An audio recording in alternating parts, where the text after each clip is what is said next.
Hey guys, we are continuing our walk through the alphabet. We are up to the letter G, and it is around the word gentle. And it is a gentle answer turns away wrath, but a harsh word stirs up anger.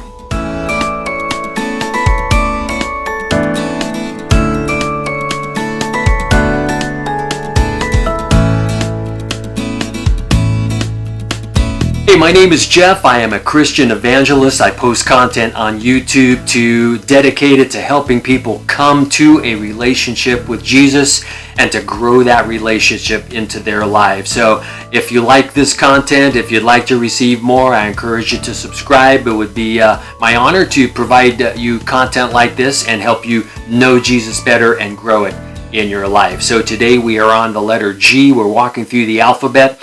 And it is from Proverbs 15:1. Again, it is a gentle answer turns away wrath, but a harsh word stirs up anger. You know, this is kind of a reminder video. We kind of all know this, that our words, and not necessarily our words, but how we say our words and our emotions really affects what happens between us and other people in conversation.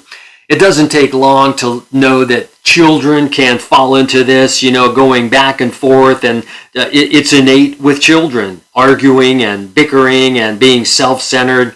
And it's all around us on television and on the internet, people bickering, and particularly in today's environment, even more so.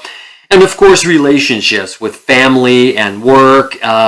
We're always having conversations, and sometimes they just degrade into bickering and quarreling, and we just don't like that. We all want to get along. We all want to have peaceful, kind relationships, but sometimes it just doesn't work that way. It degrades into a harsh back and forth and a quarreling, and a gentle answer will turn away wrath, but a harsh word stirs up anger. Let me share a couple other proverbs with you that kind of support this. From Proverbs 29:11, a fool gives full vent to his spirit, but a wise man quietly holds it back. So, we all have emotions, and we want to convey our thoughts, and sometimes those emotions come up with us, and a fool gives full vent to those emotions, but a wise man quietly holds them back. Also from Proverbs 19:11,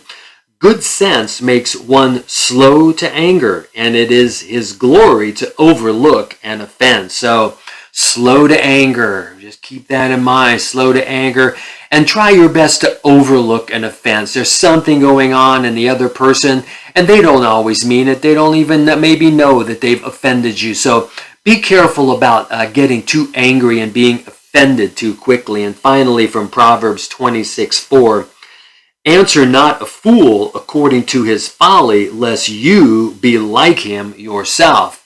Wow, I've sure encountered this. This is something that if you follow suit with someone else who's being a fool in their anger, you become just like them. So I want to give you a couple things to think about when you do find yourself in this situation. First one comes from Timothy, 2 Timothy 2:22 to 24. Let me just read it through you first, and then I'll pick a couple things apart for you. Don't have anything to do with foolish and stupid arguments, because they produce quarrels. And the Lord's servant must not be quarrelsome, but must be kind to everyone, able to teach, not resentful. So we are the Lord's servants. We have come to the end of ourselves. When we come to Christ, we put him first, and we are serving him. So as the Lord's servants, don't have anything to do with foolish and stupid arguments, because they only produce quarrels. Do not be quarrelsome. We must be kind to everyone. And in order to do that, that brings me to the second point. And that is the fruit of the Spirit. You may have heard me talk about this quite a bit. When we come to Christ, we are a new creation. The Holy Spirit comes into us and begins changing our character. And the Holy Spirit has fruit that is available to us. And one of the most important ones is self-control. I'll list them here for you. Again, there are 9 of them that are listed in the Bible.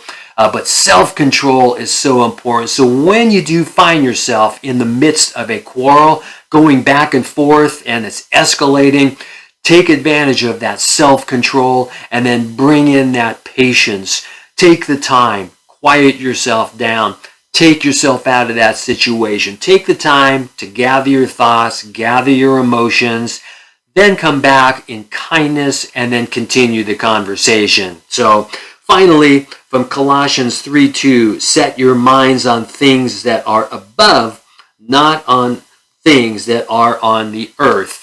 Another key thing that you've heard me talk about is the struggle between flesh and spirit. You know, we are spirit. We are in God's kingdom. We are not of this earth, but we are living here and we are still subject to the earthly things. And those are the things that get us in trouble with these conversations and when we get into quarrelsome situations. So when you do find yourself, and they are going to happen, we are still flesh and we're still living in the world, just bear in mind that it is happening. Catch yourself, use self-control, be patient, and then find yourself in a kind and gentle place to continue the conversation. So I hope that's helpful. We will continue walking through the alphabet next time. It is around the word H, around the word humility. So that is something that's big for me. It's a key thing in our walk with Christ. So if you like this content, I would love to have you subscribe to keep posting content that will be a blessing for you in your daily walk. And also, I'd love to know what topics you would like to have me cover. I would love to know what's on your mind. What would you like to know about Christ, about the Bible, about a life in Jesus? Things that you have questions about, or you just don't see the way it works. I'd be happy to. I have questions too. So put them in the comments there. I'd love to hear what areas you'd like to hear about and research them for you and produce content down the road. So with that, God bless you, and we will be back soon.